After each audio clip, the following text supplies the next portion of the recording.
Oh, I'm sure you get into some of this in your book. I think you're so correct to rail against the mainstream media, the corporate media, and the choices that they make. And obviously we're part of a corporation, so I guess I can't say we're not corporate media, but we try to platform and celebrate alternative narratives like your own. Let me ask you this, because you went after Jimmy Dore a little bit a minute ago.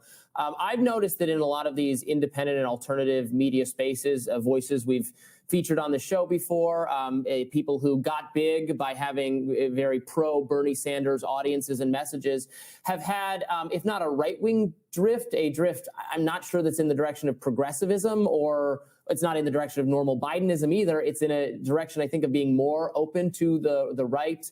People whose audiences, I think, have that perspective, like Glenn Greenwald's audience, Russell Brand's audience. We're going to be talking about Russell Brand later today for anyone watching this right now. Take, because I knew I would pull my hair out if I saw him and Brianna break that down.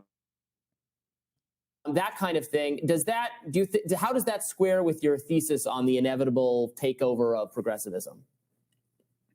Yeah, there's a couple of things there. Number one, people are getting so frustrated with the Democratic Party because they almost never deliver, that they're looking for alternatives. I mean, look, as a meta issue, that's why Trump won in 2016 in the first place. The country is so deeply anti-establishment, except no one on TV will ever tell you that, because they are the establishment. They're not going to come on TV and go, hey, by the way, country, I'm going to end the gaslighting here. It turns out you guys all hate us. They're not going to say that, okay? So that is the absolute reality here. So, but when you get into the Jimmys of the world, there's audience capture and there's financial interests, and then some have just lost their minds, in my opinion. Okay. And so, for example, Jimmy does a video that's pro-vaccine. It doesn't get a lot of views. He does one that's vaccine skeptical. It gets a lot of views. Guess what he does next? 20 more videos that are vaccine skeptical. That's called audience capture. And you partly do it for the ego and you partly do it for the money. And it takes strength not to go in that direction. And the right wing is going and capturing these hosts one by one. And everybody has their different things. Look, I don't know Russell Brand and Glenn Greenwald's situation, but I do know that sometimes if some people have done terrible things, where are you going to go? You're not going to go to the left, where they're going to out you and they're not going to support you. You're going to go to the right, where they circle the wagons and they say you can do anything you want as long as you agree with us. Do you think that you're accurately describing a psychological phenomenon where if people are getting a lot of criticism and pushback, some of which they perceive to be bad faith, there is an inclination to spend more time with people who have been nicer? I'm not saying that's a moral choice, but it is an obvious psychological outcome. And does that mean that people within the left community should perhaps extend more grace to each other so that that doesn't actually happen? And the second, I would just want to ask you about, similar accusations, I feel I would be remiss not to bring up, that have been made about your network, Young Turks, about the $20 million of Katzenberg money that some people have argued changed the direction of TYT's coverage in a more liberal and less left direction. Yeah. Okay, so I'll take it one at a time. Should people show each other more grace on the left? Absolutely. At the same time, you notice a phenomenon. It's okay to point it out. So it's okay for us to point out what Jimmy does with his videos. Is super obvious. It's one thing to criticize the Democratic Party. As you can tell from this interview, I do it very regularly and very forcefully. It's another thing to say the Republicans are okay. The Republicans are not okay. The Republicans are a disaster. The Republicans are much worse than the Democrats. Okay, now on to the second issue. Yeah, so then people go and look around and they go, okay, well, the Young Turks got $20 million investment. Okay, now here's the things people don't know. People say Katzenberg was involved, no question. The amount he has is near microscopic. And by the way, we pay the money back. So I be honest, that's breaking news. We've never told anyone that, but we did. So that has no influence on us. But most importantly, Brianna, people just make up that we went towards the right way or went towards the moderate Democrats. I mean, they call me like the lunatic fringe that follow Jimmy say we're establishment shills. They haven't watched 1 minute of the show. I mean, look at what the things I said to you before this question, right? Does it look like a 1% pro-establishment? But they will see that and go, aha, nail it, he's for Hillary Clinton. Well, look, I can't help you if you're not dealing with facts and logic.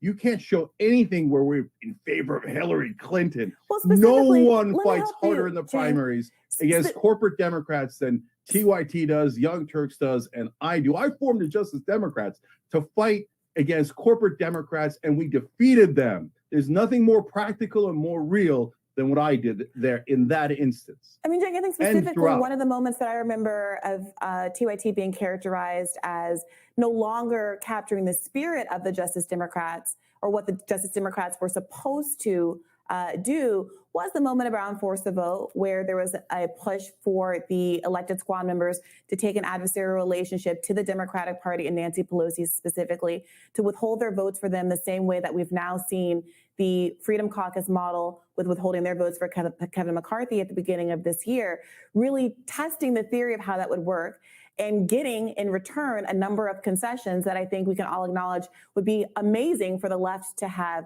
achieved. And at that time, despite there being a poll that TYT put out of its audience, where a majority of the TYT audience seemed to support Force the Vote, the newscasters, the personalities on the show, were very much against it. And as I'm sure you can remember, that caused a significant rift down the left that persists in many ways. What do you say to that? I see you shaking your head. Yeah, it's crazy. But thank you for bringing it up, because I'm happy to address it and try to clarify it the best I can.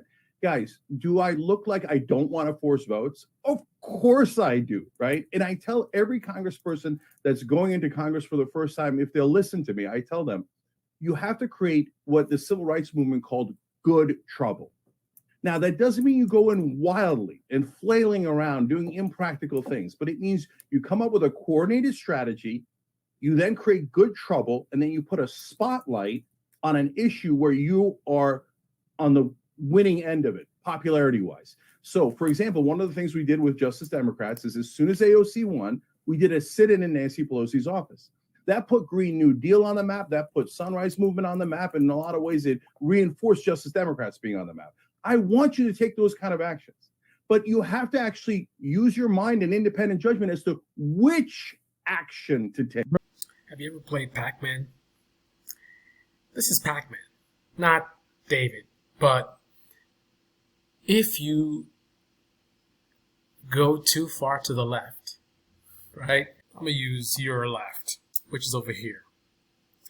So if I go too far to the left, then I end up over here on the right. Obviously being a little bit facetious there, but essentially we've seen a version of that happening within independent media, where you got these left-wing channels that get so preoccupied with going after the Democrats, and those who support that, eventually they end up sort of leaning to the right. And it kind of makes sense, because if you spend a lot of time going after the Democrats and those who support them, then essentially you're going to be focusing a lot on attacking liberals.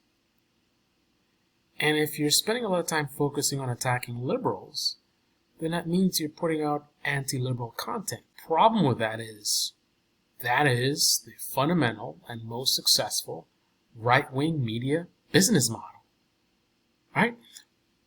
Conservative media is a misnomer, in my opinion.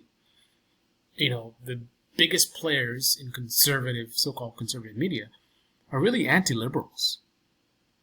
That's really all they talk about. Every day, it's how awful liberals are. Liberalism sucks, the left sucks, left sucks. You know, that's their entire business model. The Democrats suck, their policies suck, the Democrats suck, right? People who vote for the Democrats suck. So if that's what your content is all about, then that's going to push you in the direction of the right. Now, those who support these opportunists, profiteers, and left-wing media will point out the actual left-wing ideas that the people in these channels actually support. However, they seem to be blind to the disconnect between the supposed support that they have of left-wing ideas and their focus purely on profit by focusing on just attacking the Democrats. So it's kind of like Tim Pool claims to support some progressive ideas, but never spends any time advocating for these ideas with his platform. He's got this big platform. He's got a lot of people watching. He could do a lot to help these things that he supposedly cares about, but instead, he does do a lot to push certain things, but they all seem to align with what the right wing wants. So it's almost like he has a rhino type of support for left-wing policies. I guess dino may be more appropriate, but it's like his support for the left-wing policies that he supposedly supports, it's only theoretical. Theoretically, he supports these things.